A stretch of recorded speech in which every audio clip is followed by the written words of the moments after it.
অনেকটা দূর এবার যেতে হবে। আপনি কি অভিমান করে চলে যাবেন? তা সব ঠিক আছে তো অপু?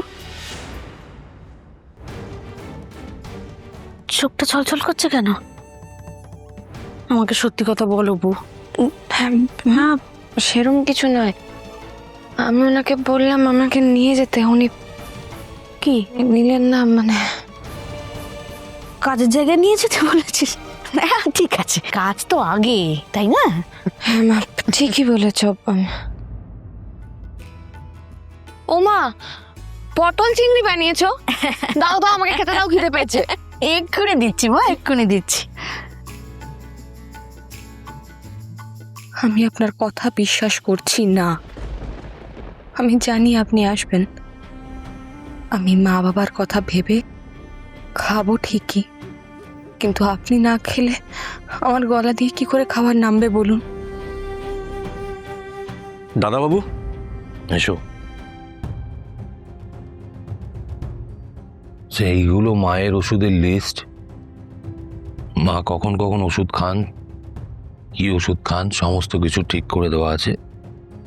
এইটার অর্কুর, যে যে ওষুধ যা কিছু অর্কুর লাগে সেগুলো শেষ হয়ে যাওয়ার আগে যেন অর্কুর কাছে পৌঁছে যায়। আপনি কোথায় যাবেন দাদাবাবু? এগুলো প্লিজ তুমি একটু দেখো।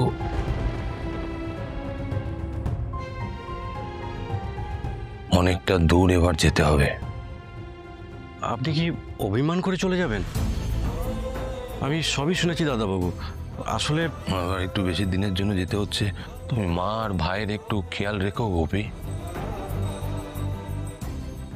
আর এখানে কিছু টাকা আছে, দরকারে ব্যবহার করো। কিন্তু দাদাবাবু, আপনি তো ব্যাংক ট্রান্সফার করেন। অ্যাকাউন্টগুলো যদি না থাকে তাই আমি কোনো রিস্ক নিতে চাইছি না। মা আর ভাইকে দেখে রেখো।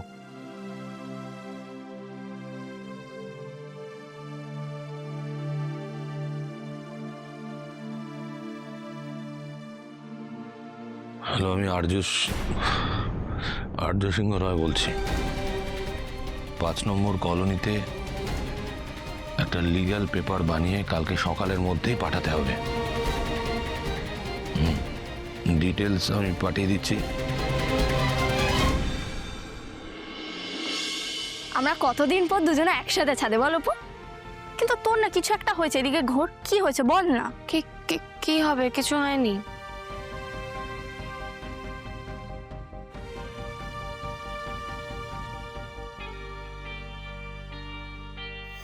আপনি বলুন, আপনি এখন এখানে এসেছেন কেন? আমি এমনি এলাম। আপনি আগে উপরে আসুন।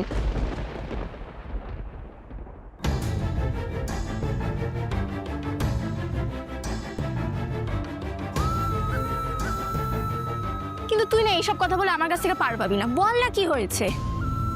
আর্য স্যারের সঙ্গে আমার ঝগড়া হয়েছে, আমি ঝগড়া করে বাপের বাড়ি চলে এসেছি। হতে পারে না? আমি আসতে পারি না? আচ্ছা আচ্ছা, তার মানে এখন আর রাজ্য স্যার আসছেন না, তোর একারই এবারে ভিজিট হয়েছে, তাই তো? কেন আসবেন না? বললাম তো ঝগড়া হয়েছে, মিটলে উনি। এই অপু, ওই তো রাজ্য স্যার।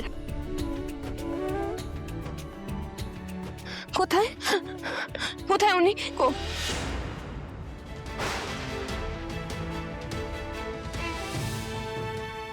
কোথায়? উনি তো নেই। আরে আমি ঠিকই দেখেছি, আমি কি স্যারকে চিনতে পারবো না নাকি? ওই আগের মতো ওখানটাতেই দাঁড়িয়েছিলেন এসে।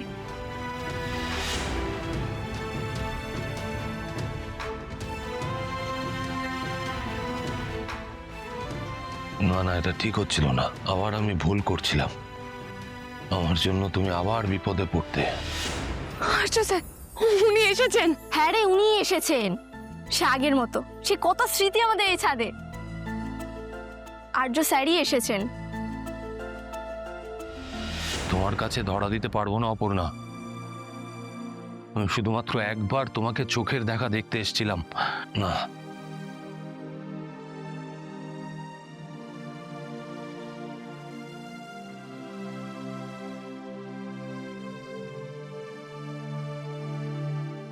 কোথায় কোথায় গেলেন উনি? আমি জানি, আমি ভুল দেখিনি, আমি জানি। আর্য স্যার, কোথায় গেলেন উনি? ওনাকে চিনতে ভুল হবে আমার, নাকি ওনাকে নিয়ে ভাবছি বলে এরকমটা হলো বলতো? উনি কোথায়? অপু, তুই এরকম ভাবে ঘামছিস কেন? উনি কোথায় রুম্পা? উনি কোথায় চলে গেলেন? তুই শোন, একটুখানি ঘরে গিয়ে বসবি, চল। আর শোন, উনি যদি আসতেন, দেখা করতে আসতেন, তাহলে উনি না দেখা করে এরকম ভাবে চলে যেতেন? এটা আমরাই কি দেখলাম। অপু, তোর চোখ মুখ কিন্তু আমার সুবিধার লাগছে না। অপু, তুই চল। আমি ঠিক আছি। স্ট্রেস যাচ্ছে বলে হয়তো এরকম লাগছে। উনি কোথায় বলতো? কোথায় চলে গেলেন? আমরা সত্যি ভুল দেখলাম, কিন্তু দুজনে মিলেই তো দেখলাম। দুজনে মিলে একসঙ্গে ভুল দেখলাম।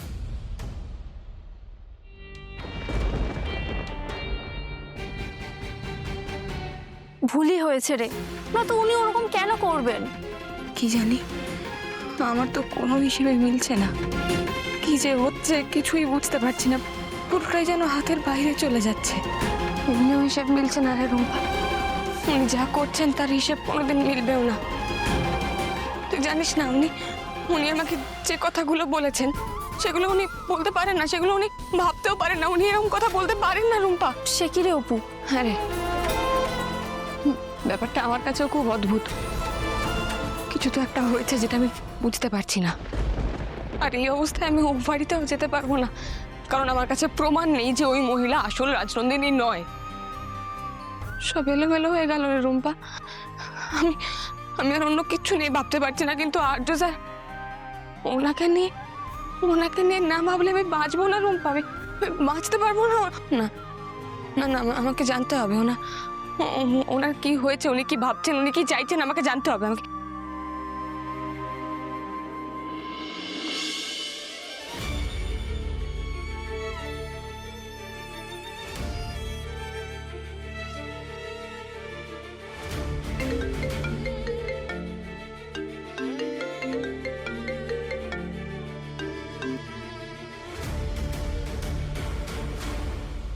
নোটিশটা রেডি হয়েছে? হুম, আমি যে অ্যাড্রেসটার কথা বললাম 5 নম্বর কলোনি, ওই অ্যাড্রেসে কালকে পাঠিয়ে দেবেন। আমি আপনার পেমেন্ট করে দিচ্ছি।